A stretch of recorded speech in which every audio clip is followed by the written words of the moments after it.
நம்பிக்கையின் திருநாள். இருள் என்று அஞ்சியவர்களுக்கு ஒரு விடியலை தந்து என்ற வானதூதர் கதை சொல்லல. ஊழியக்காரன் போடும்போது யாரோ ஊழியக்காரன் போடும்போது என்ன போறீங்க, தேவ ஆசீர்வாதம் பெற்றோன்னா தேவ ஆசீர்வாதம் எல்லாரும் தான் இருக்குது. கல்லறையின் பொருளை விளக்குவதற்கு கடவுளிடமிருந்து ஒரு வார்த்தை தேவைப்பட்டது. அதனாலதான் இங்கே யார் தேவைப்படுகிறார்? தேவதூதன் தேவை. இரண்டாவது, கடவுள் வானதூதரை நமது கிருபையுள்ள ஏற்பாடாக அனுப்புகிறார். கடவுள் வானதூதரை எப்படி அனுப்புகிறார்? தன்னுடைய கிருபையின் ஒரு ஏற்பாடாக அனுப்புகிறத நாம் பார்க்கணும். அதற்கான விளக்கம் உயிர்ப்பு என்பதாகும். பாருங்க, இப்பதான் உங்களுக்கு விளக்குறோம். வானதூதர் அப்படின்ற ஒரு கடவுளின் அதிகாரப்பூர்வமான ஒரு பிரதிநிதி, ஆத்தரைஸ்ட் ரெப்ரசன்டேட்டிவ் ஆஃப் காட். சரியா? கடவுளுடைய அதிகாரப்பூர்வமான ஒரு பிரதிநிதி. நான் தேவதூதன் சொல்லிட்டேன் உங்களை, இதுக்கப்புறம் என்ன சொல்ல முடியும்? நல்ல பிரசங்க ஆயிரம் பண்ணான்னு சொல்லிக்கிட்டீங்க. இப்போ அப்புறம் அதிகாரப்பூர்வம் ஆத்தரைஸ் பண்றாரு அவரு, காட். கடவுள் உங்களை அதிகாரப்பூர்வமா சொல்லிட்டாரு. என்னென்ன? என்னுடைய பிரதிநிதி இவங்க. அப்ப அதிகாரப்பூர்வமான பிரதிநிதி அவர் என்ன செய்யறார்? அவருடைய வருகை சில முக்கியமான உண்மைகளை உறுதிப்படுத்தணும். ஐயா, இந்த அதிகாரப்பூர்வமான பிரதிநிதி சில முக்கியமான உண்மைகள் எல்லாம் என்ன பண்ணணுமா? உறுதிப்படுத்தணும், கன்ஃபார்ம் பண்ணணும். நம்ம செய்ய வேண்டியது சில உண்மைகளை உறுதிப்படுத்த வேண்டும். இது கடவுளின் செயல் என்கிற உண்மை. ஆண்டவர் உயிரோடு எழுந்தார் என்பது யாருடைய செயல்? கடவுளுடைய செயல் இல்லையா? இது கடவுளுடைய செயல். அப்போ இயேசு தனது சொந்த வல்லமையால் உயிர்த்தெழுந்தார் என்றாலும் பிதாவாகி கடவுள் அவரை மரணத்திலிருந்து எழுப்பினார் என்பதை வானதூதருடைய வருகை இங்கே உறுதிப்படுத்துகிறதை நாம் பார்க்கின்றோம். அப்போ வானத்துடைய வருகை, பிதாவாகி கடவுள் மரணத்திலிருந்து இயேசுவை உயிர்த்தெழுந்தார் என்பது அவருடைய வருகை உறுதிப்படுத்தும். இப்ப உங்க வருகை சர்ச்சைக்கு நீங்க வந்திருக்குது, இன்னைக்கு பண்டிகை நாள்ல தேவ சமூகத்தில் நீங்க வந்திருப்பது, இந்த வருகை எதை உறுதிப்படுத்துகிறது என்று சொன்னால், எதை உறுதிப்படுத்து? இயேசுவை பிதாவானவர் உயிரோடு எழுப்பினார் என்பதை உறுதிப்படுத்துகிறது. இது ஒரு இயற்கைக்கு அப்பாற்பட்ட பரலோக நிகழ்வு. இது ஒரு பரலோக நிகழ்வு. இந்த உயிர்த்தெழுதல் ஒரு பரலோக, இட் இஸ் ஹெவன்லி ஈவென்ட், பரலோக நிகழ்வு. இந்த பூலோகத்தில் கொண்டாடிட்டு இருக்கணும். வருஷம் 2026 வரைக்கும் வந்துட்டோம். கவனிங்களேன், பரலோகத்தினுடைய ஒரு ஃபங்க்ஷன் இது. உங்க வீட்டு ஃபங்க்ஷன், என் வீட்டு ஃபங்க்ஷன் இல்ல. யார் வீட்டு ஃபங்க்ஷன்? அவருடைய ஃபங்க்ஷன். இப்ப நம்ம யார் ஃபங்க்ஷனை கொண்டாடுறோம் தெரியுமா? இப்போ பரலோகத்தினுடைய ஈவெண்ட்டை கொண்டாடிட்டு இருக்கோம்.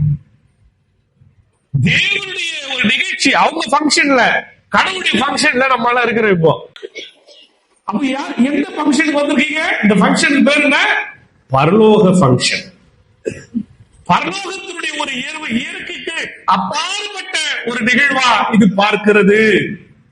அப்புறம் சாட்சியை உறுதிப்படுத்துறவர். யூத சட்டப்படி ஒரு காரியம் உறுதி செய்யப்பட வேண்டும் என்றால் 2 சாட்சிகள் தேவைப்படுகிறது. பாருங்க, உபாகமத்துல 19வது அதிகாரத்துல 15வது வசனத்துல அது பதிவு செய்யப்பட்டது. 2 பேருடைய சாட்சி ரொம்ப முக்கியம். சில நற்செய்தி நூல்களில் 2 தூதர்களுடைய பெயர்கள் குறிப்பிடப்படுகிறார்கள். வெற்று கல்லறை ஒரு சாட்சி என்றால், வானதூதருடைய வார்த்தை 2வது சாட்சியாக அமைந்து உயிர்த்தெழுதலை உறுதிப்படுத்துகிறது. எம்டி டோம் ஒரு விட்னஸ். இங்க வானதூதருடைய அந்த வார்த்தை இருக்குல்ல, அவர் உயிரோடு எழுந்துட்டார் வார்த்தை, அது 2வது விட்னஸ். இப்ப 3வது விட்னஸ் ஒண்ணு இந்த வருஷத்துல நம்ம போய் சொல்ல போறோம். இயேசு உயிர்த்தெழுந்தார் சொல்ல போறோம் இல்லையா? இது ஒரு 3வது ஒரு சாட்சி. இப்ப நம்ம எல்லாம் யாரு? 3வது சாட்சி. அப்ப வானதூதர் அங்க வராமல் இருந்திருந்தால் அந்த பெண்கள் அழுது கொண்டு ஆண்டவருடைய உடலை யாரும் இழுத்து சென்று விட்டார்கள் என்றுதான் ஊர் முழுவதும் சொல்லி இருப்பார்கள். ஆனால் வானதூதரின் வருகை மரணத்தின் சோகத்தை உயிர்ப்பின் நற்செய்தியாக மாற்றியது. ஐயா, இந்த வானதூதருடைய வருகை என்ன பண்ணிருச்சு தெரியுமா? உயிர்த்தெழுதல நற்செய்தியா மாத்தி மாறிடுச்சு. Resurrection is the good news. இல்ல நற்செய்தி. இப்ப நீங்க படிச்சீங்கல்ல, சுவிசேஷம். நற்செய்தி சுவிசேஷம். ஆண்டவருடைய இந்த உயிர்த்தெழுதல் என்பது ஒரு சுவிசேஷம். அப்போ அவங்க ஞான தூதருடைய இந்த செய்தி என்பது சுவிசேஷம். பாருங்க, இயேசுடைய பிறப்பு சுவிசேஷத்துல தொடங்கி இயேசுடைய உயிர்த்தெழுதலும் சுவிசேஷத்துல முடியுது. கவனி இவ்வளவு முக்கியமா சொல்லிட்டு இருக்க.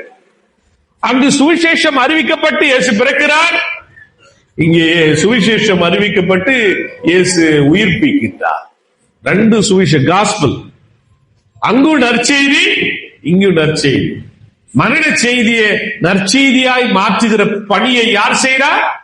தேவ தூதர் செய்வதை நாம் இங்கே பார்க்கின்றோம். கல்லறை என்ன சொல்லுகிறது என்பதை விட கடவுள் என்ன சொல்லுகிறார் என்பதே முக்கியம். அந்த வார்த்தை தாங்கி வந்தவர் தான் இந்த வானதூதர். கடவுள் சொல்லுகிற செய்தியை இந்த உலகிற்கு சொல்லுவது தேவனுடைய பணி. இப்ப நீங்களும் நானும் இந்த வருஷம் கடவுள் சொன்னதை செய்கிற தேவதூதர்களாய் இருக்க போகும். என்ன அந்த செய்தி? இயேசு உயிர்த்தெழுந்தார். இந்த செய்தியை இன்றைக்கு நம்ம வெளியிலே போன்று போய் சொல்ல வேண்டும், பிறருக்கு சொல்ல வேண்டும், இயேசுவை அறியாதவர்களுக்கு சொல்ல வேண்டும். இன்னும் இயேசு உயிரோடு எழுந்தாரா இல்லையா என்று தெரியாமல் இருக்கிறார்களே, அவர்களுக்கு சொல்ல வேண்டும். அதுதான் இந்த ஆண்டினுடைய உண்மையுள்ள ஒரு உயிர்ப்பு திருவிழாவாக இருக்கு என்று நான் நினைக்கிறேன். அப்படி செய்ய கடவுள் நம்மை ஆசீர்வதிப்பாராக.